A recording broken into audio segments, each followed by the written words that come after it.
জলের ভিতরে ভেসে উঠল কি আমার গোবিন্দের ওই অপরূপ রূপের হরিব। যেই না নয়নটা চলে গেল, ওই গেল নয়ন যে আর ফিরিল না, ফিরে এলো ওই অনুরাগের নয়ন দিয়ে আমার গোবিন্দের রূপ লাবণ্য দর্শন করতে করতে কখন যে হাতের সোনার কলসিটা জলের ঢেউয়ের সঙ্গে ভেসে গেল, আমার রাধা রানীর ওই দিকে জ্ঞান রইল না। সোনার কলসি শাশুড়ি বৌমাকে বড় সাধু করে দিল, সেই কলসিটা ভেসে চলে গেল। আচ্ছা দোষটা কার বলো তো? আমার রাধা রানীর? মহাজন বললেন না গো, ওই দোষটা যে আমার রাধা রানীর নয়, ওই দোষটা যে আমার রাধা রানীর বিশুদ্ধ অনুরাগের দোষ। এই অনুরাগের দোষ একবার যে ভক্তকে ধরেছে না, তারা নিজের আত্মস্থিতি জ্ঞান বলে কিছু থাকে না।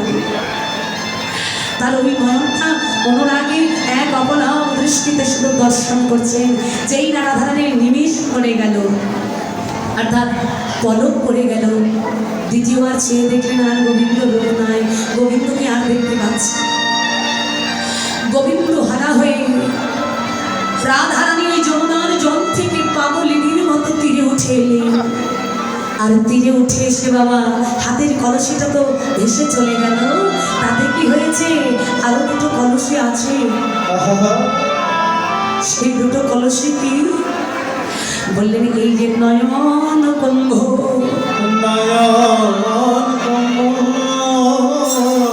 সোনার কলসি জলে ভেসে দিয়ে ওই নয়ন কলসি নয়ন কুম্ভ ভরিয়ে নিয়ে ওই নয়ন কুম্ভের জল ফেলতে ফেলতে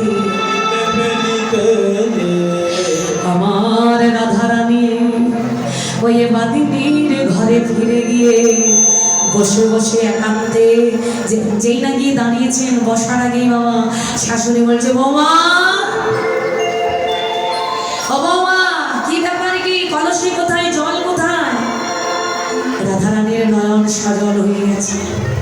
মা, ওই সোনার কলসি আমি হারিয়ে ফেলেছি। কি বললে? সোনার কলসি তুমি হারিয়ে ফেলেছো মানে?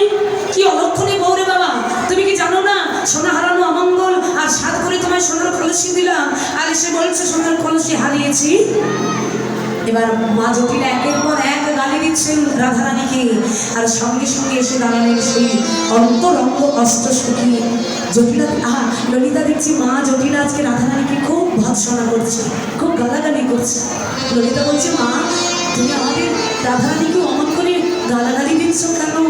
জানো না মা, ওর ছোট কাল থেকে বড় আদরে বড় হওয়া, এত বড় বড় কথা শোনার অভ্যেস নাই। কি হয়েছে? জটিলা মা বলছে, দেখ না ললিতা, সোনার কলসিটা ভালোবেসে দিলাম জ্বর আনবে বলে, এখন ফিরে এসে বলছে কলসি নাকি হারিয়েছে। কি বলবো বলতো? ললিতা বলছে, মা এই কথাটা তুমি বলছো, আচ্ছা তুমি এক কাজ করো, তুমি তোমার কাজ করো, রাধারানীর এই বিষয়টা আমরা একটু খতিয়ে দেখি। আমরা তো কি ছোট কাল থেকে চিনি, এত সহজে এত মূল্যবান বস্তু হারানোর মতো মেয়েও না। রাধারানী হাতখানা ধরে নিরালয়ে নিয়ে গেলেন। রাধে, এই সত্যি করে বলতো সোনার কলসি হারিয়েছিস? রাধারানী বলছে, হ্যাঁ রে।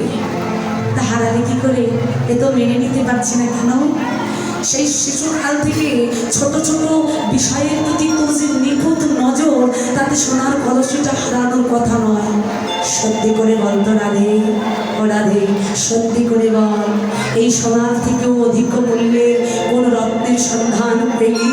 যে সোনার মতো এত মূল্যবান রত্ন, এই সোনাকেও তোর তুচ্ছ বলে মনে হলো, আর এই যমুনার জলে ভাসিয়ে দিয়ে।